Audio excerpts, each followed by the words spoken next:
My name is Tara Catanzano, and I'm going to be talking to you about YouTube, nuts and bolts of creating an educator's channel. I have no financial disclosures for this talk.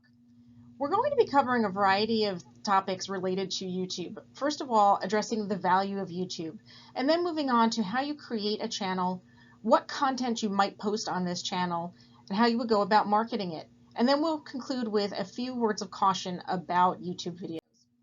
So let's dig right in. When you see this symbol, what do you think about? What do you expect to see on a YouTube video? Well, I anticipate that many of you are used to seeing things like this, videos about your children and how similar they are to the Heatmeister when they have their pandemic hair. But YouTube is more than simply putting up videos about cute pets and Pokemon videos. It has really been, in the last few years, become a tremendous repository for material and content for online sharing. And it's been leveraged by many academic medical societies and academic medical centers to house lectures on related topics such as radiology. It has also become a personal repository to showcase your talents and disseminate your scholarship. And we're all very much aware of how much of a lifesaver YouTube videos became in the pandemic. We all had to abruptly transition from in-person lectures to remote learning, remote onboarding of our new first years, and many of us turned to creating curricula that leveraged offerings from societies such as Radiopedia or the APDR when they created their very robust noon conference schedule using YouTube as a platform. Well, what about the personal benefits of YouTube? It allows you to extend your personal reach for things like your education or leadership topics. It increases your visibility and exposure to other institutions and individuals that you may end up finding become collaborators. It lets you brand yourself personally, and we'll talk about that a little while later. And it gives you an opportunity for what I call the American Idol effect. You may become very visible and sought after for your presentation skills or the topics that you touch on in your videos. Well, how do you create a channel for YouTube? I'm sure you're all sitting there scratching your heads, if you're not millennials, saying, where the heck do I start? Well, I would refer you to some very basic resources initially before you dive into this, including this nice book on YouTube for Dummies. And believe it or not, there are a ton of videos on YouTube about how you go about making YouTube videos and YouTube channels. So I would encourage you all to dig into those before you start. Then the next thing you need to do is have the right equipment. You need a microphone source and a camera, which has to have high robust quality video imaging, such as an SLR camera, or you can use a webcam, or you can combine the microphone with an SLR or a conventional camcorder.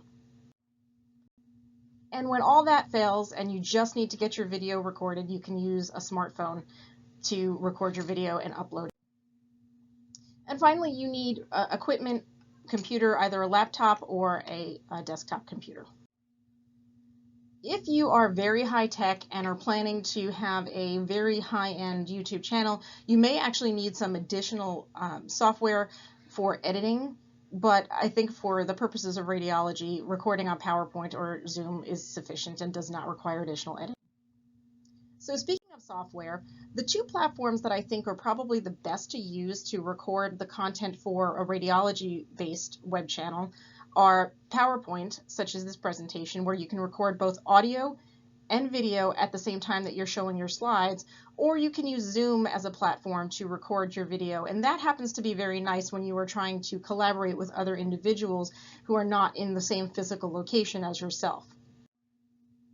Then you need to create the channel itself and name it. And again, that's beyond the scope of this talk, and so I refer you to these sources. Next, you need to really consider who your audience is for your videos. Who is your target? That's very important because that will help you determine not only what content that you're going to record and post, but also how you're going to market. Is the general population your target audience? Or are you looking at medical students, or trainees, or faculty? Who your audience is will really inform the content that you're going to record and curate. So let's now look at video content. And I urge you to be very focused in what it is you are recording and uploading. You need to have a clear and consistent message and to have all of your content be very similar in terms of what its goals are for distribution. Do what you love to do. You need to try and have content that is engaging and interesting to the audience. And if you are not passionate or interested in the topic you're speaking about, no one watching is going to be either. So do what it is you love to do. Now we have to be reasonable. I love Mickey Mouse. Anyone who knows me knows how much I love Mickey Mouse and the stories that Disney shares about its heroines and overcoming challenges. But that is not what I'm going to post about on my YouTube channel. That is not my brand. What I am going to post about is the things that I'm passionate about and that help me further my academic interests and goals. And that would be career development of self and others, personal development, and leadership development.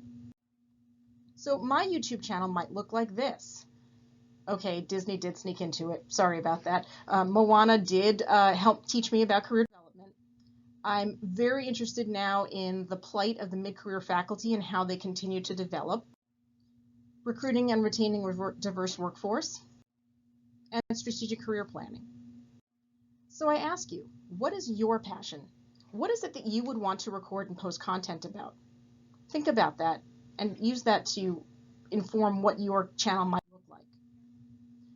So now that you've decided what your channel will have in terms of its content, you have to think about how you're going to market it to reach your audience and to have impact. So you have to have a very smart marketing strategy that is consistent across all platforms and that will focus on what your brand is.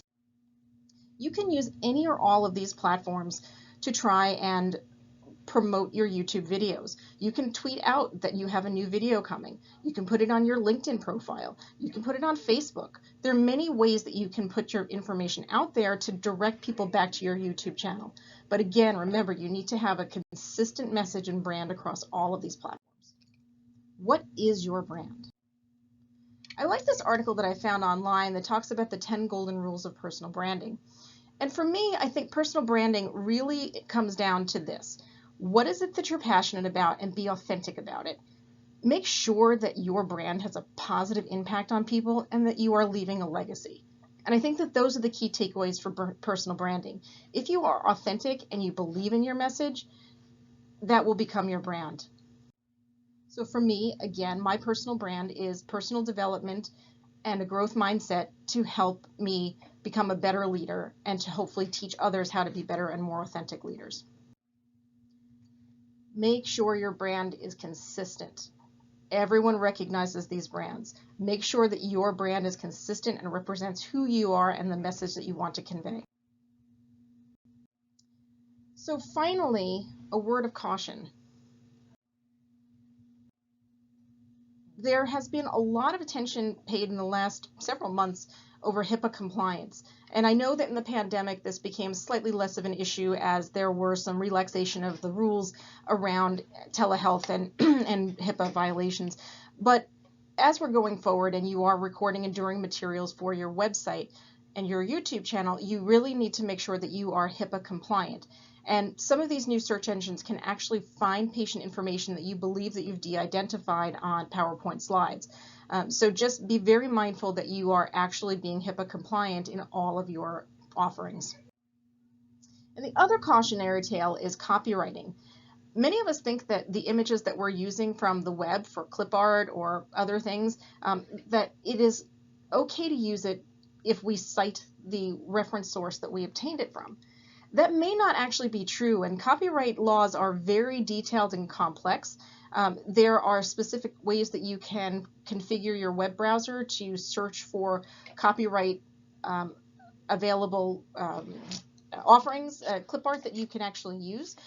So it's a very detailed and complex subject, and I would again encourage you to go back to some of these reference materials and do some literature searching about how you know that something is not copyright protected, and so that you can actually use it without worrying about copyright infringement on your YouTube channel. So hopefully I've given you a brief overview of some of the things that you need to consider about developing a YouTube channel as an educator. Remember that you need to have the right equipment, you need the right software. Content is key. You want to make sure that you have the content that is appropriate to your audience and maintain your personal brand. And with that, I thank you.